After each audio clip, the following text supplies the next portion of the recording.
Sungguh-sungguh Allah sangat ridho ketika seorang hamba itu makan ketika sesuap nasi dia muji Allah, ketika minum seteguk nasi dia muji Allah. Itu kalau orang diridhoni Allah itu wali betul. Itu untuk jadi wali itu gampang, kamu makan ridho, kamu nginjak buminya Allah ridho seneng, kamu hidup keseharian aman seneng. Nah ini supaya sampean kita semua ngaji betapa panduan Rasulullah untuk menggapai ridho Allah itu banyak yang keseharian sekali. Saking kesehariannya banyak dalam hadis dan itu sahih. Nabi menyebut hal-hal yang keseharian. Hatta ma tas'alu fi fimra'atika, kamu punya uang kemudian istri kamu bisa makan, itu ibadah. Bahkan sebagian ibadah itu dicontohkan Nabi yang akhirnya diprotes sahabat, yaitu wa fi buti ahadikum sedekah, kamu menggauli istri kamu itu ya sedekah. Sampai sahabat bilang, yang benar ya Rasulullah, ayati ahaduna syahwatahu wa huwa lahu ajrun, masa urusan biologis, urusan syahwat kemudian dia dapat pahala. Nabi menjawab, alaysa law wada'aha fi haramin akana alaihi wisrun, bagaimana kalau dia meletakkan ke yang tidak benar, itu kan dosa. Nah, hal-hal seperti ini yang saya ingin teman-teman semua, saya juga agak ingin ngaji demi Anda, juga agak ingin. Itu dosa sekali ngaji kok pesanan kelompok tertentu itu nggak boleh. Islam itu untuk semua. Jadi ya cuma karena di depan saya jenengan ya seakan-akan jenengan korbannya. Itu ada ilmunya dalam usul fikih itu. Jadi orang itu harus ngaji usul fikih. Nama yang disebut, mungkin Mas Sufyan masih ingat zaman ngaji usul fikih. Nama yang disebut itu tidak jaminan sebagai prioritas perintah. Jadi misalnya gini, kebetulan yang di depan Nabi itu Abu Dzar. Nabi ya bilang, ya Abu Dzarin ini uhibbuka misalnya, atau ya Mu'ad ini uhibbuka, atau ya Abu Hurairah ini uhibbuka misalnya. Banyaklah riwayat yang Nabi nyebut ya Abu Dzarin, ya Mu'ad, ya Abu Hurairah. Kemudian misalnya Nabi meneruskan khitab, ini uhibbuka, saya mencintai kamu, fakul dubur sholatin, atau sebagian riwayat disebut fala tada'anna dubura kulli sholatin Allahumma inni ala dzikrika wa syukrika wa husni ibadatik. Saya mencintai kamu, siapa saja, Mu'ad bisa, Abu Dzar bisa, siapa, saya mencintai kamu, mohon kalau habis sholat kamu jangan lupa wiridan Allahumma a'inni ala dzikrika wa syukrika wa husni ibadatik. Ya Allah, tolong kami permudah supaya mudah ingat engkau. Anda tidak bisa mentang-mentang, wong nama saya Parmin, nama saya Purnomo, itu yang diperintahkan Mu'ad misalnya. Jadi yang disebut satu, tapi khitab itu untuk siapa saja.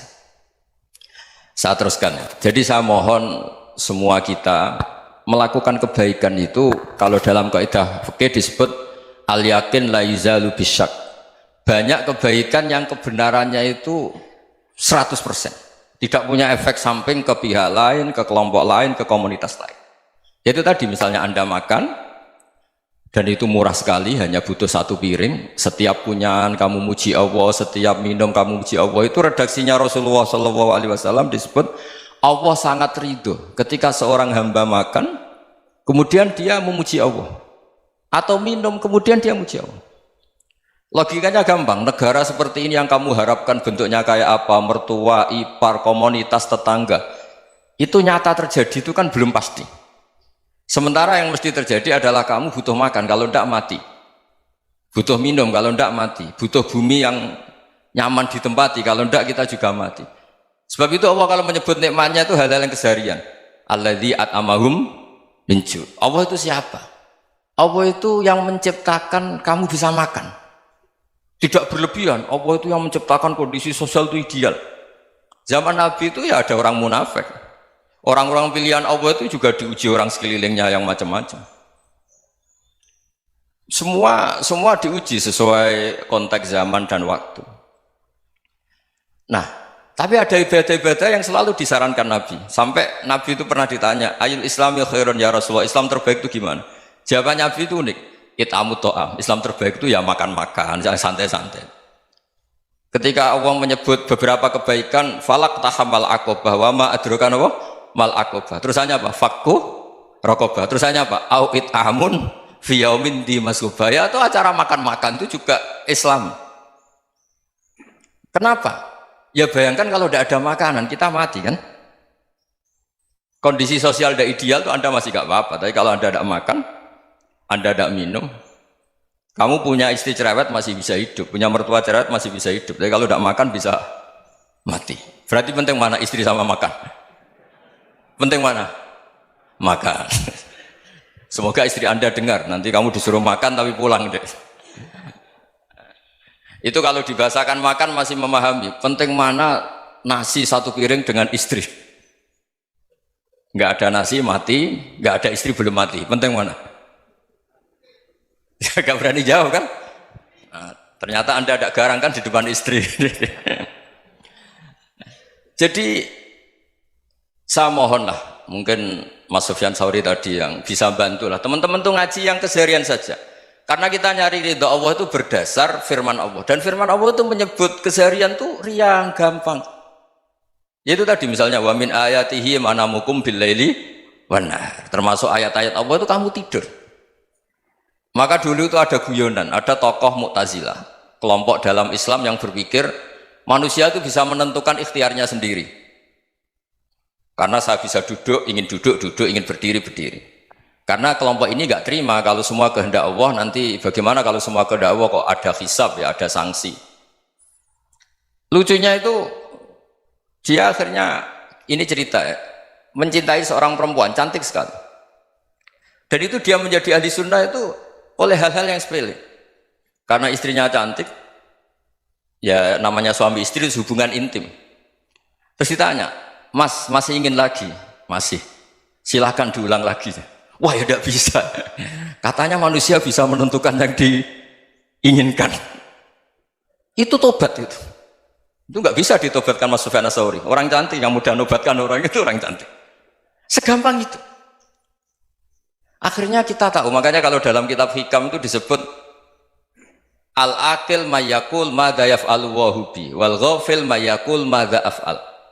Orang yang punya akal karena sadar ini wilayah Allah, semua milik Tuhan, itu dia tiap hari berpikir besok Allah akan melakukan apa terhadap dunia ini. Kamu merencanakan suatu mau plesir ternyata gempa, mau wisata ke Rusia ternyata perang. Kamu tidak pernah tahu apa yang akan terjadi besok. Wa ma tadri nafsum madza taksibu ghadan. Tapi anda semua kita ini sering punya jadwal permanen. Makanya saya kalau diundang siapa saja, sana takdir. Yang jelas Gus ini acara penting. Ya masih acara penting nak pangeran ngersakno piye? Kok ape dadi pangeran? Kamu kok mau jadi Tuhan? Itu kadang ya kiai. Penting Gus acara ini jenengan harus memastikan bisa. Loh kamu itu yang ngajarin tauhid, sesuatu itu biadillah kok bilang-bilang apa pasti. Kalau maksa terus tak tobatkan loh kamu kata saya. Ya kalau gitu Gus bilang insya Allah. Wah itu hati saya, fisik saya, roh saya sudah bilang insya Allah. Tidak usah kamu latih kata saya. Nah hal-hal tauhid keseharian itu gampang sebetulnya. Wal ghafil yaqulu madza af'al. Tapi orang yang lupa Allah dia setiap hari bilang besok apa? Kita bisa melakukan apa? Seakan-akan dia itu aktor, dia penting, dia subjek permanen, dia. Padahal kita ini hanya objek kehendak Allah Subhanahu wa taala. Karena kita yakin sesuatu yang terjadi di alam raya ini kita tidak bisa apa-apa. Makanya saya sering ngaji, sering bilang saya, ketika Anda mensifati Allah, dia yang menghidupkan. Sudah itu tanamkan, sehingga ketika kita mati, santai saja. Kenapa santai? Allah punya cara menghidupkan kita. Zaman kita hidup juga gak tahu caranya ngelola jantung, ngelola paru-paru. Kamu juga gak tahu ngelola oksigen yang tidak beracun, tidak ngandung polusi. Tahu-tahu hidup. Gak ingin tua ya tahu-tahu tua, gak ingin mati tahu-tahu mati. Selama ini kita hidup juga gak tahu apa-apa sebetulnya. Hanya gaya tok, punya jadwal, punya planning. Kalau kamu bisa menentukan pilihan Anda, pasti Anda istrinya cantik, 4 neriman semua, kona'ah semua. Nyatanya enggak kan? Ada 1 jelek, cerewet. Oh itu kan, nyatanya enggak bisa apa-apa Anda kan? Dan kamu bawa mati lagi. Itu kan, istri Anda juga gitu, punya keinginan, punya suami yang ganteng, yang jabat, yang neriman, yang enggak poligami. Ya enggak kesampaian juga. Kalau kita ngitung tingkat kegagalan kita itu gagal terus. Ya kan? Nah, terus ingat Allah, madza yaf'alu wa bi. Orang yang punya akal selalu berpikir Allah itu menghendaki apa terhadap saya. Lalu sama-sama orang melihat orang yang serius, itu kata Anda itu pemikir berat, serius, senang punya tokoh yang merengut tuh, karena kamu anggap serius. Tapi sebagian orang menganggap orang yang serius itu wong merengut, wong masam, wong muka kok ditekuk. Jadi sama Itu hati ya muqallibal qulub tsabbit qalbi ala dini, karena kita nggak tahu cara berpikir kita tentang orang lain, tentang sekeliling kita. Misalnya kita orang baik yang jenis ngrumat fakir miskin, ada orang bangun masjid mewah itu janggal. Apa artinya masjid mewah kalau banyak orang kelaparan? Tapi kalau yang jenis pendidikan, apa artinya masjid mewah kalau tidak bisa ngaji? Nanti yang jenis infrastruktur, apa artinya ini kalau semuanya punya sudut pandang yang berbeda-beda. Dan Islam mengapresiasi semua kebaikan. Tapi katakan semua kebaikan itu adalah kehendak Allah Subhanahu wa taala. Karena apapun baik Anda itu pakai fasilitas yang diberikan oleh Allah Subhanahu wa taala. Sehingga ini yang disebut qulillah tsumadarhum fi khawdihim yal'abun.